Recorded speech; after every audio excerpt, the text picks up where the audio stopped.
জকিগঞ্জের শিক্ষা ব্যবস্থা ধ্বংসের দ্বারপ্রান্তে। দুই সরকারি মাধ্যমিক বিদ্যালয়ে ভয়াবহ শিক্ষকের সংকট। সিলেটের সীমান্তবর্তী উপজেলা জকিগঞ্জ, যেখানে মাধ্যমিক শিক্ষার প্রধান ভরসা দুটি প্রতিষ্ঠান, জকিগঞ্জ সরকারি বালক উচ্চ বিদ্যালয় ও জকিগঞ্জ সরকারি বালিকা উচ্চ বিদ্যালয়।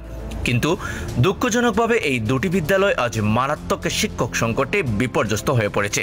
হাজারো শিক্ষার্থী ভবিষ্যৎ হারানোর ঝুঁকিতে দাঁড়িয়ে আছে, অথচ সমাধানের উদ্যোগে খুবই সীমিত।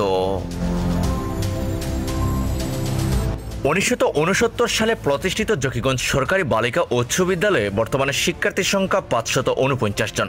কিন্তু এত শিক্ষার্থীর বিপরীতে আছেন মাত্র 2 জন শিক্ষক। দীর্ঘ 10 বছর ধরে প্রধান শিক্ষকের পদটি শূন্য। গণিত বিজ্ঞান সহ গুরুত্বপূর্ণ বিষয়ের প্রায় সবগুলো পদ খালি।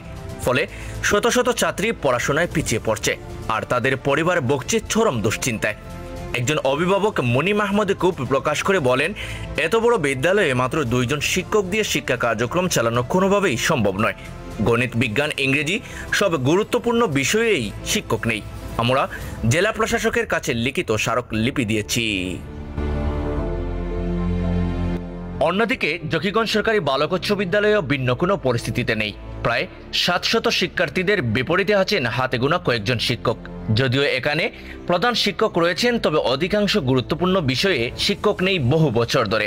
বিশেষ করে গণিত বিজ্ঞান ও ইংরেজি বিভাগের শূন্য পদগুলো শিক্ষার্থীদের শিক্ষা জীবনকে অন্ধকারের দিকে ঠেলে দিচ্ছে। কয়েকজন অভিভাবক অভিযোগ করে বলেন, সরকারি স্কুল হওয়া সত্ত্বেও এখানে শিক্ষার পরিবেশ নেই। শিক্ষক সংকট এমন পর্যায়ে পৌঁছেছে যে ক্লাসের ছাত্ররা ঘন্টার পর ঘন্টা বসে থাকে, শিক্ষক নেই। আমাদের সন্তানদের ভবিষ্যৎ নিয়ে আমরা ভীষণ উদ্বিগ্ন।